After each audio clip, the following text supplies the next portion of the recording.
What if we told you that Air Burkina, owned by Ibrahim Traore's Burkina Faso, recently introduced a cutting-edge technology that has the potential to completely change the aviation industry?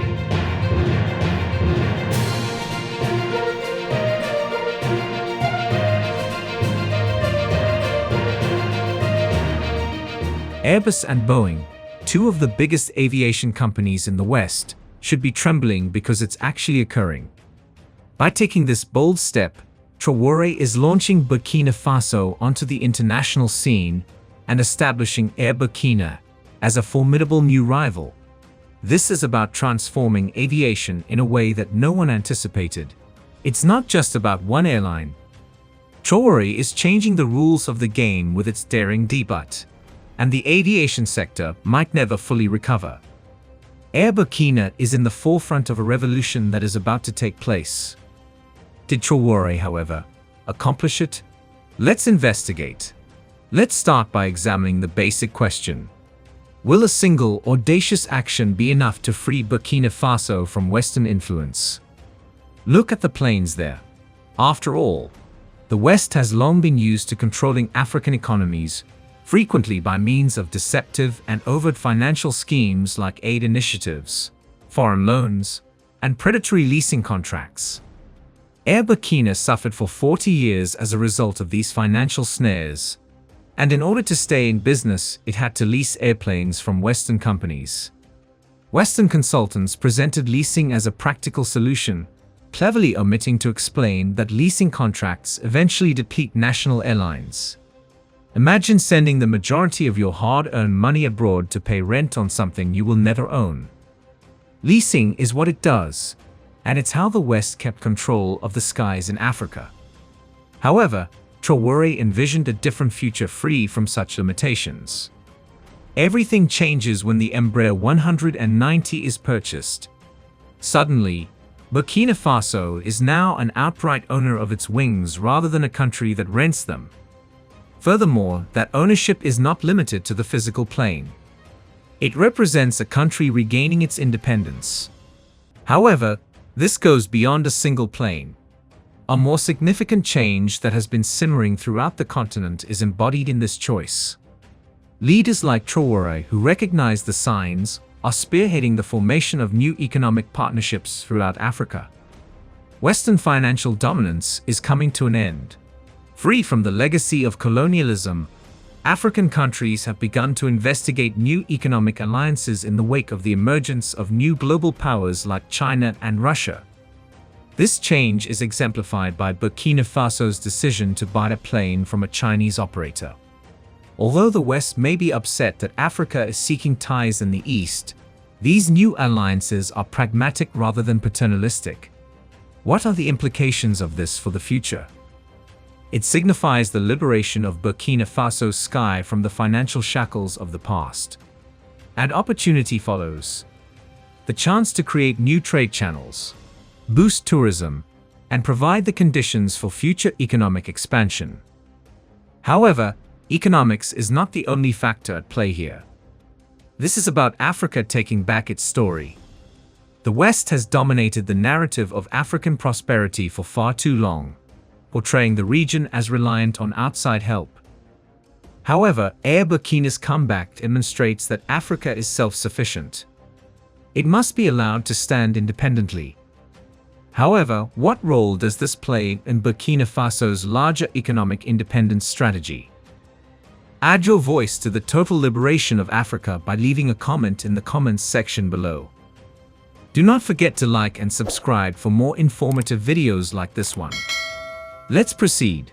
President Traoré's larger plan for Burkina Faso's economic future includes the resuscitation of Air Burkina as just one component.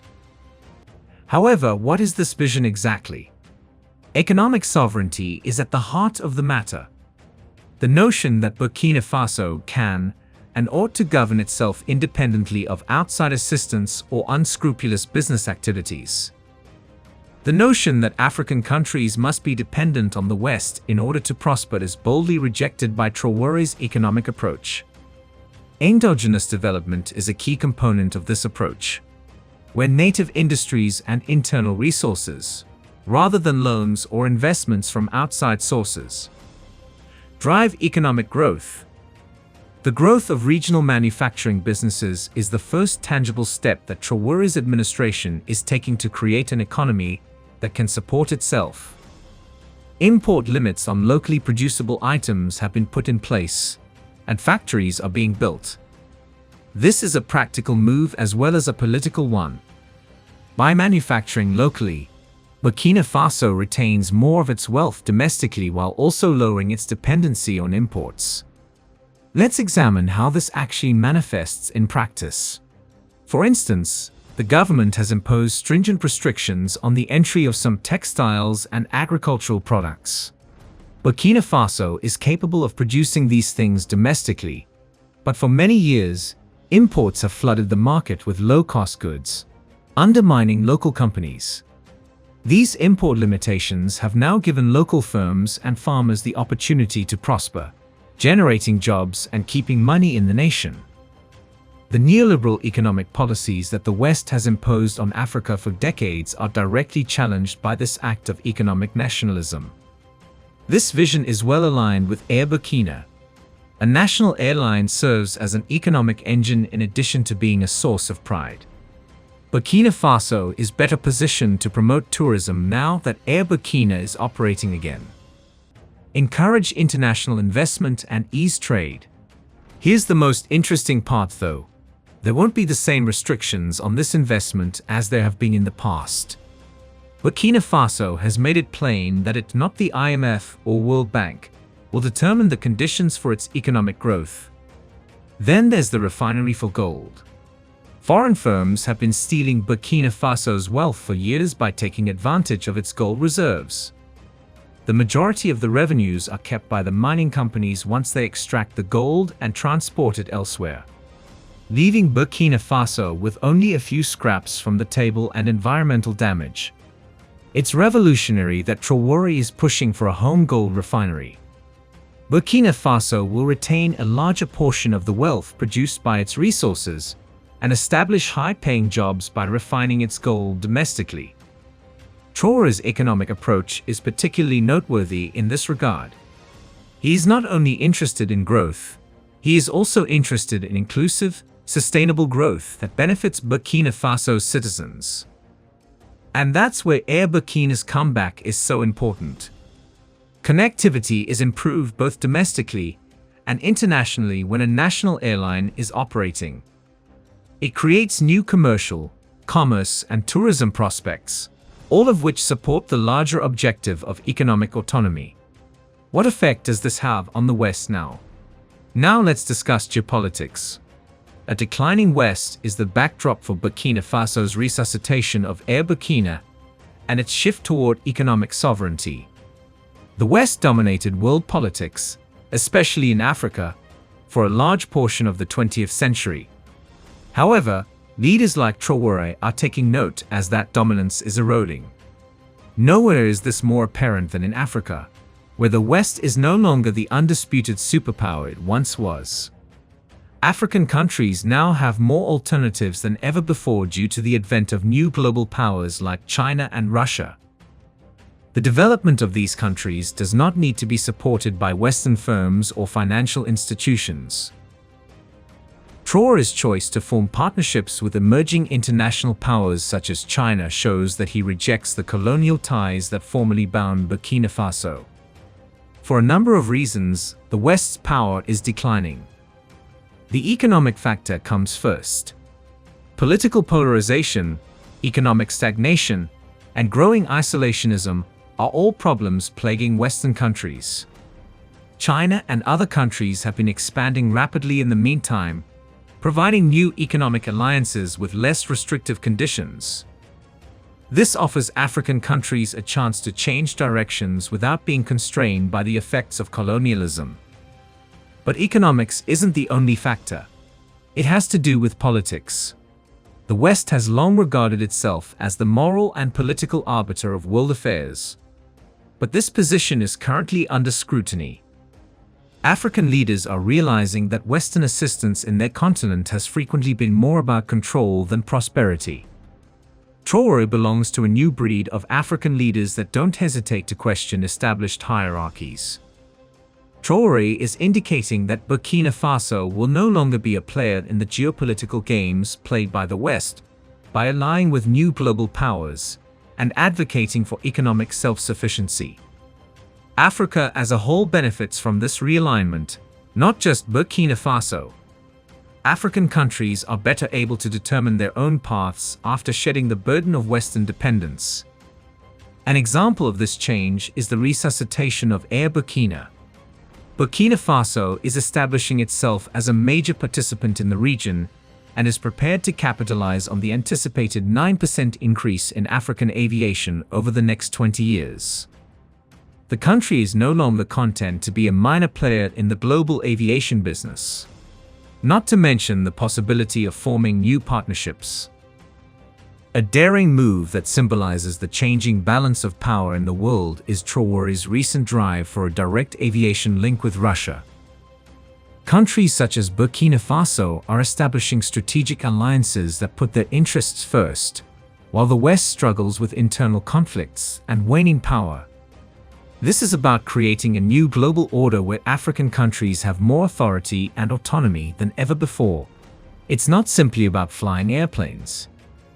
However, would this action actually boost Burkina Faso's labor force and sense of national pride? People are more important to the resurrection of Air Burkina than geopolitics or economics. The airline, which employed thousands of Burkinabé and played a vital role in the infrastructure of the country, was a source of pride for the country for many years. However, the airline collapsed due to poor management, financial difficulties, and outside forces, leaving many Burkinabé disillusioned and without jobs. However, now that Air Burkina is back in the air, there is a newfound sense of optimism and opportunity. An industry that had been on life support is being revived by pilots, engineers, flight attendants, and ground crew going back to work. However, the goal of this renaissance is to provide new chances for a generation of Burkinabé who are prepared to join the global economy, not merely to bring back jobs from the past. Let's take a moment to discuss numbers. From the pilots in the cockpit to the engineers making sure the aircraft are safe to the ground crew handling logistics and customer service, reviving an airline of this size takes hundreds of talented individuals. Each of these positions offers a chance for skill development and career advancement in addition to a job. For thousands of Burkina workers, the resuscitation of Air Burkina is a lifeline in a nation where unemployment has long been a problem. It's not just about jobs, though. It has to do with pride. A nation's position on the international scene is symbolized by its airlines, which are sometimes seen as national icons. Air Burkina is more than just a company to Burkina Faso. It serves as a foundation for national identity. The nation's sense of unity and belonging has been rekindled by the pride of seeing their national airline, which is owned and run by Burkina, take to the skies once more, and it transcends national boundaries. The resuscitation of Air Burkina is a message to the rest of Africa and the world. Burkina Faso has returned and is prepared to assert its position as one of the continent's most powerful countries. People's confidence, ambition, and morale will all rise as a result of this renewed sense of national pride. What does this signify for Africa as a whole then? Air Burkina Faso's comeback is more than just a win for Burkina Faso. This spark has the potential to spark a larger movement throughout the African continent. Would African countries unite to establish a network of autonomous, self-sufficient airlines, marking the start of a pan-African aviation renaissance?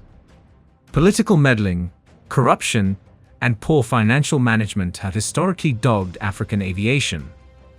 The continent's skies have been dotted with unsuccessful attempts to construct powerful national carriers, from the demise of Air Afrique to the difficulties faced by Nigeria Airways. However, Traoré's audacious leadership is demonstrating that past setbacks need not define Africa's future. Imagine a time in the future when African countries join together to create a lucrative, interconnected airline network that connects African towns and nations without the need for international carriers. It's not just a pipe dream. There is a chance. It has already been demonstrated that operating a successful, top-tier airline in Africa is feasible by Ethiopian Airlines, which is generally considered to be the continent's most successful airline. Is Burkina Faso poised to become the next big success? The response can be yes, given the resuscitation of Air Burkina. Other African leaders are using Traoré's audacious actions as a model. He is demonstrating that African countries do not have to depend on the West to shape their destiny by emphasizing economic sovereignty, national pride, and the growth of indigenous enterprises. Aviation isn't the only aspect of this. Regaining Africa's position in the world is the goal. We can observe the start of a Pan-African movement that transforms the continent's infrastructure, economy, and international reputation as other African countries take note of Burkina Faso's achievements. The comeback of Air Burkina is not merely a success for the country. It represents the emergence of a new era of African freedom and unity, as well as the continent's growing might. How would the West be able to regain control, particularly of Burkina Faso's aviation sector? If the West wanted to take back control of Burkina Faso's aviation sector, they would have to use a mix of diplomatic, political, and economic tactics. Financial leverage has long been a tactic employed by the West to exert influence over underdeveloped countries. Strategically providing loans and financial aid under the pretense of modernization or development support would be one method to reclaim control. They might offer alluring funding for aviation-related infrastructure projects in Burkina Faso, like fleet expansion, airport modernization, or safety enhancements. Nevertheless, these loans would probably have conditions, such having to buy aircraft or technology from Western businesses or enact laws that benefit Western interests. The formation of strategic alliances between Air Burkina and their private airlines and aviation industries could be encouraged by Western nations. This could involve agreements for code sharing, partnerships, or even shares of the airline's ownership. Western Airlines might establish itself as essential to Air Burkina's operations by providing knowledge, technology, and operational management, ultimately establishing a substantial presence within the airline's organizational framework. They might gradually gain more authority over important decision-making procedures through these collaborations. Through diplomatic channels, the West might exert political pressure. Western countries frequently have close relationships with global institutions like the European Union, World Bank, and International Monetary Fund. These groups could be used to exert economic and diplomatic pressure on the government of Burkina Faso, promoting Western-friendly policies.